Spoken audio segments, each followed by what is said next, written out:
Ah, the old dollar. She's a beautiful thing. You're on this video because on some level you're curious about how to make your first dollar online, or how other people make their first dollar online, or maybe you're convinced that you can make dollars online, but you're not sure how, or you're not sure where to start. That's what we're going to talk about today. It's fun to get into new things. It's fun to get excited about starting a YouTube channel, growing the channel, growing an email list perhaps, and then you come to the point of, okay, how do I, the dirty word is monetize. How do I make money off of this thing? What actually do I sell, and when do I sell it? We're going to answer those questions today. Specifically, when it comes to when to sell, I've got something I'll share with you later in the video that will help you back yourself into a corner and actually make it happen. But first, we got to answer the question, why sell at all? Why not just create a bunch of content and then rake in millions from ad revenue? Because you need millions and millions of followers and viewers to make that work, to make any significant amount of money. I'll show you the numbers here from my business in just a minute. I would rather take control of being able to make some money now, even with a small audience, rather than having to wait until that audience grows. There's too much outside of my control in that scenario versus finding a way to sell directly to my audience. Now, that's something I can control, and I can make a whole lot of money doing it. My definition of a business is something that sells a product or service to a customer. I know that's the simplest definition ever, but that's it. Advertising, you could build a business around advertising, but think of industries that have done that. I think of newspapers, I think of radio, I think of television. Those industries aren't doing super well. You might say, yeah, but what about YouTube? Sure, if you go build a platform that billions of people use, then you can make a whole bunch of money charging for ad space. Otherwise, there are other ways to do this, to take kind of a bootstrap small business approach to making real money with a small audience. Let's look at some actual numbers. So here is, for my business, Home Studio Corner, here's how much Home Studio Corner has made. Just over $3 million. Here is how much Home Studio Corner has made from ad revenue, specifically YouTube, and I had some banner ads. Remember banner ads back in the day, which didn't make much money. But this accounts for less than 3% of my total revenue. That's it. I'm thankful, right? I'll take that $91,000, but I have not built my business on that. If I were waiting around for that to become this, it's going to be a while. I've had this YouTube channel for 15 years. I've had this business for 15 years, and I've grown. At shooting of this video, my channel is a little over, I think, around 230,000 subscribers. That's a cool number, but this is kind of the amount of money you can expect over a long period of time. It's bringing in maybe $1,300 a month from YouTube ad revenue. So that's just a reality. Some people would say, that's amazing. Sure, I can't live off that. I can't support my family, build wealth, do all those things off of $1,300. I'm thankful for that. But there are other ways that I make my money, specifically through selling things. So these two numbers here that conveniently are right next to each other, those are from a couple different businesses, and those account for over 90% of my total money that I've made. That's a big number. If you've ever followed the Pareto principle, the 80-20 rule, here it is in action. 90% of my revenue has come from selling something directly to my audience. And then everything else gives you kind of the final 7%. A lot of that's like client work, different things, but don't worry about that. 90% from selling something. So that's why I'm so bullish on selling. Someone else who has made their millions off of ad revenue, these numbers might be completely flipped for them. It's ironic though, because what are ads doing? They're selling something. So they're still making their money from selling products. But anyway, let's get into it. By the way, if you're interested to find out more about my business model, how I structure my business, how I go about doing all the things that I do to make money from my business, I've created a game plan. It's based off of an acronym GAME. It's a one-page diagram that you can download, and it comes with a 45-minute masterclass teaching you that process. You can have it for free. Just go to joegilder.biz/game to check it out. Okay, hopefully I've convinced you to at least consider the idea that selling something directly is a better option than waiting around for ad revenue to come in. But what do you sell? Well, in my mind, there's kind of two big broad categories. You can sell your own stuff or you can sell somebody else's stuff. Let's talk about the second one first. One of the easiest and most obvious ways to sell someone else's stuff is through an affiliate program like Amazon's affiliate program. You can sign up, you can share a link to anything in Amazon, and when someone makes a purchase, you get a tiny percent of the sale. I have made money through this. I've not made a lot of money through this. I think it works better in certain industries better than others. For me, in the audio world, I think a lot of folks like to buy from dedicated audio dealers versus from Amazon. That's been my experience. However, I've still made some money from Amazon. It's a nice, easy way to sell something without having to create anything, and you can just link to it and then sell it that way. There are a lot of downsides. It's not my favorite, but it is an option. My favorite way to sell someone else's stuff is through affiliate courses. So if someone else has a course that teaches something that my audience would like, I can then promote that to my audience and make an affiliate commission, make way more money than I would from something like Amazon. My friend Colin Cross, here's his channel. He approached me about a year ago, and we hadn't met before, and he said, hey, I'm in a similar niche to yours. He's talking to people in bands who use a specific piece of software called GarageBand and now Logic. And he said, I've got a mixing course that's selling. I'd like to have a recording course, but instead of creating one myself, I'd love to sell yours because yours is great. I've gone through it. I'd like to just sell that to my audience. I think they would really love it as well. So we set up a deal where he promotes my course. He uses a coupon code for 30% off. His audience gets a deal. And then whatever money comes into me, we split that 50-50. Pretty typical with selling courses to have a 50-50 split. Here's what Colin has made over the last year doing this promotion. He's made just under $7,000. Now, this isn't like go buy an island money, but it's a pretty great win-win for both of us. He gets to promote something and make some money. I get to make money without doing anything. It's a great situation. So the whole promotion brought in about $14,000 in sales. Half of that goes to him. Half of that goes to me. Win-win. I especially like this one because you can work with the person who created the course to perhaps give you a coupon code that expires. So you can increase some urgency there. Tell your audience, hey, I secured a discount on this thing. That discount expires on Saturday at midnight. Place your order between now and then. And you can rely on their system to do all the sales and marketing and transactional stuff. You don't have to do any of it. You just have to send your people there. The transaction happens. You get your money. They take care of the customer. It's a pretty sweet way to get into it without having to have a lot of the pieces in place as far as your own system for creating and selling courses. So those are a couple of ways you can make money from selling someone else's thing, but my favorite is to sell my own thing. I love to create something and then sell it. So what are some things that you can sell? The first is you can offer your services. So if you're in a niche, for example, like music, you could offer to record for someone, to mix for someone, to edit for someone, to do any number of things, which a lot of those things can be done remotely now, which is fantastic. This is something when I started Home Studio Corner, my intention was to first just create a brand, really just as a creative outlet. And then I eventually realized, oh, I could sell something like a course, for example, to these people. But what I didn't realize is a lot of these people would reach out to me and say, hey, I love that you've taught me about mixing. Can you mix my song for me? I didn't see that coming, which is fascinating. Or I love your voice. Will you sing on my project? Those things just came in without me even asking for it. So if you built your brand around one of your big asks is, hey, come work with me, then that thing that you're selling could be your services, and you could package them into bundles.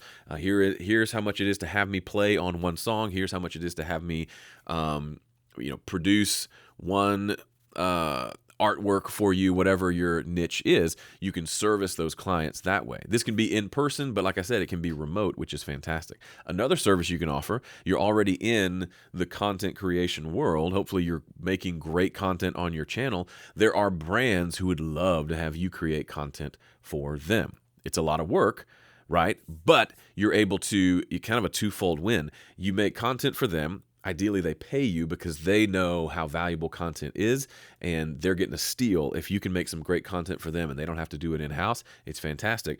Plus, your face gets out there on other people's channels. I've done this with a number of brands, and some have turned into like five-figure contracts to create content for these brands. For example, PreSonus is one if you're in the audio space, where I've made a whole lot of money from making content for them, which helps their brand, grows their brand, helps create like a connection between them and their audience because they're providing good information. I get to make money. I also get exposure to those customers as well. A lot of those come to me for more, which is fantastic. So ideally, these are brands that are very much aligned with what you do. Ideally, they're brands that you already use, perhaps.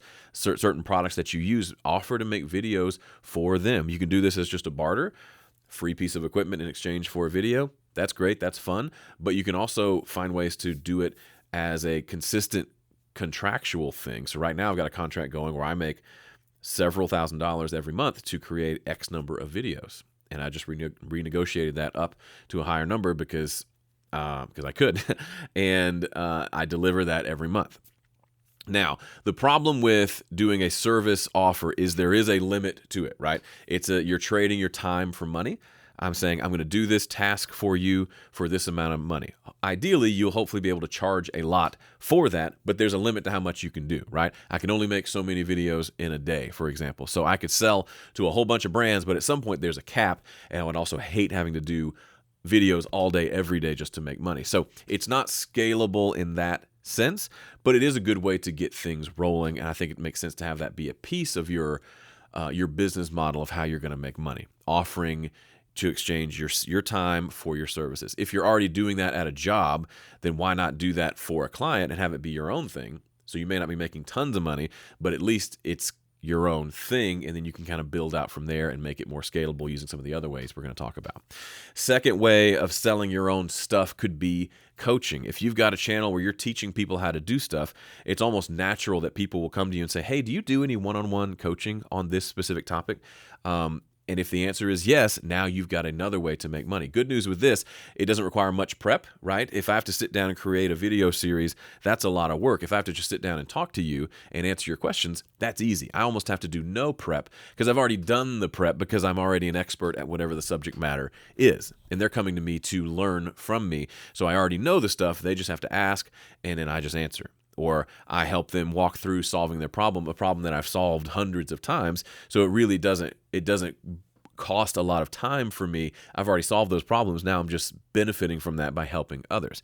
This is a wonderful way to make money because you can charge a good amount of money, and you also learn a lot by doing coaching. Again, it's not scalable. I can't coach 1,000 people a week, but I can coach a few, make some money doing it, and then I learn a lot about the mindset of my core customer, right? Because these people are kind of your ideal client, ideal customer if you want to create something to sell to them later. You're literally doing market research and you're getting paid to do it. It's well worth the time. If you have an allergy to, you've heard people talk about only do things that are scalable. If you can't do it for 1,000 people, don't do it for one. I used to be that way. I still am that way. And I think that's a good way of thinking in general, but I think there's a good time to make exceptions. This would be one of them, especially if you're looking for a way to get started quickly. Coaching is a great option. Final thing that you can sell, you've already guessed this one, is your own content, your own course. This, I've already shown you the numbers. The numbers you saw, that's through selling courses and memberships. I'd start you with courses. Find a problem that people want to solve and solve that problem. It can be a big, huge problem that's super involved, or it can be a specific problem that you're solving that's a part of a bigger process. So, if in the audio world, if they want to produce an entire album, that's a big project. Maybe I could create a course just on how to record great sounding guitar. I've done that. Create a course on just how to record great sounding vocals. I've done that. So we're solving a very specific problem. We're solving a problem. We're creating transformation for them, but it's a smaller problem that I can solve in a couple of hours versus a big problem that's going to take 60 hours to solve. Does that make sense? So don't think you have to start big, massive, huge. A lot of times I would recommend starting small. Solve some specific problems. You'll learn along the way about what people want and don't want, and then you can use that information to later build up bigger solutions to bigger, more holistic problems. That's literally what I did. I created small niche products and eventually built up to some big flagship products that kind of solve everything. But I couldn't have done that if I didn't know which specific problems people really needed to be solved. So that's the approach that I would take. So of all these options, which do I recommend? Which are my favorite? Here are the top 3 for me ranked. Number 3 would be coaching. It's easy to get into. You don't even have to set anything up on your website. You just tell people in your videos or in your weekly emails, hey, I'm going to start offering one-on-one coaching to a limited number of people. Email me if you're interested. You don't have to post the prices. You can do it as simply as that. And when they email me, you talk, see if you're a good fit, and you tell them the price and you go. It can be a 3-month commitment. It can be a one-time thing. It can be a 6-month, a year-long commitment. Whatever you decide, it's honestly up to you, and you can change it for each person and test out different prices and different models to see what works. And then you just have to get on a call with them and make it work. Now, I know that makes it sound overly simple, but it can be. Of all the options here, that's the simplest one, because you could say, okay, let's do it, $1,000 for a 3-month coaching where I coach you through this problem. And then if they say yes, they can just PayPal you $1,000 and you're good. You don't even have to have a checkout system in place. It can be that simple. Number 2, my favorite would be the affiliate course option. You're really giving them something that is transformative for the customer. It starts to build a relationship with the course creator that could maybe turn into future collaborations. Maybe you make your own course together in the future. You do things together. There's a lot of options there. Plus, it can make you some money without you having to create the thing. And my number 1 option, of course, is to create your own course. Solve a specific problem and aim to make it 10 times the value that you're going to charge. What does that mean? That seems made up and stupid. I get that. If I'm going to charge $300 for a course, I want it to provide $3,000 worth of value to the person. This is difficult in a hobbyist niche.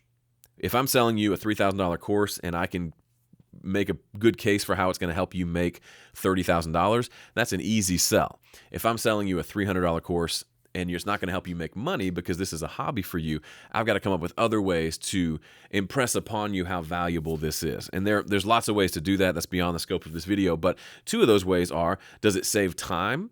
That's valuable, right? If it saves you 10 hours, it saves you 100 hours. Because I'm going to teach you how to do the thing and you don't have to go figuring out how to do it and waste all of that time. If it saves 100 hours and you make $20 an hour at your job, then I just saved you $2,000. Did I do that math right? 102, yes. I just saved you $2,000. Now, that's a little bit sketchy math, perhaps. Maybe that makes you uncomfortable, but that's a real thing. If I'm saving you countless hours both of time and frustration, that is valuable. And then, of course, if I'm helping you achieve a dream or overcome a big problem, that is valuable. You may not be able to put a specific number value on that, but one of the things that I come back to a lot in my niche, which is the hobbyist home recording niche, is I think about how much money have they spent in their studio. If you look around me right now, you can find thousands of dollars of audio and music equipment just behind me, not to mention all the stuff here that you can't see. So this rack of guitars, and the guitars back there, that keyboard, that computer, like we're talking thousands and thousands of dollars. People are willing to spend thousands of dollars on things they're passionate about. And if you can be the one who helps them, all the gear they've got helps make it work better, helps them get the result that they want, that's worth arguably more than what they've spent on the equipment. So kind of let that bounce around your brain as you're thinking about pricing, because if you really are solving a problem, you really are making their life better. I'm not talking about you just created something because you thought it sounded good and it's kind of okay and not that valuable. That's not it. I'm talking about you're actually solving a problem. You are actually an expert at this thing. You actually can solve the problem. You have confidence that you can solve that problem. Then go for it. Solve that problem for them, but do it for as many people as you want. That's that scalability we talked about. I can create a course once and I can sell it to 1,000 people. Doesn't cost me any more time, but it transforms those 1,000 people's lives. So you got to remember the kind of the overarching theme with everything we do, whether it's creating free content on YouTube, sending out emails, or creating and selling a course. It has to be valuable. It has to be life-changing. It has to be really transformational. Value is the name of the game here. It doesn't go without saying, but I sometimes don't say it. So we got to remind you, it's got to be valuable. If you're not that good at this thing, if you can't provide that transformation, then you're not ready to sell them something. I hate that that's the case, but it is. Chances are there's something that you can sell them where you're really good at this thing. You can absolutely transform this piece of their story, then sell that while you work on getting better at transforming the rest of the story. Remember earlier in the video when I told you I have an idea of how to figure out your when, as in when you're going to make your first offer? Here's how. I use a program called Kajabi to run my entire business. Everything from my website to my email marketing to my landing pages to my opt-ins to my offers to my recurring payments. Everything gets handled through Kajabi. Kajabi normally offers a 14-day free trial. If you use my link, you can get a 30-day free trial, 30 days, and that gives you a nice runway to create and sell your offer before that bill comes due. I love, love, love the idea of backing myself into a corner, giving myself a deadline so that I make it happen. I've never done anything significant without a deadline, and it's going to be true for you as well. And if you sign up using my link, I'll give you a How I Use Kajabi course that I'm going to create here soon. By the time you watch this video, it'll probably be created. That way you can watch and I'll show you exactly how I use Kajabi, how I set things up to run my business. If that sounds interesting to you, the link is in the description, or you can go to joegilder.biz/Kajabi. All right, thanks for watching this video. You may be asking, but what about memberships? Courses are cool. What about memberships? I've got a video about that. You can watch it here. I think memberships are great. However, I don't think it's the first place to start. But you can go find out more in this video. Thanks for watching. See ya.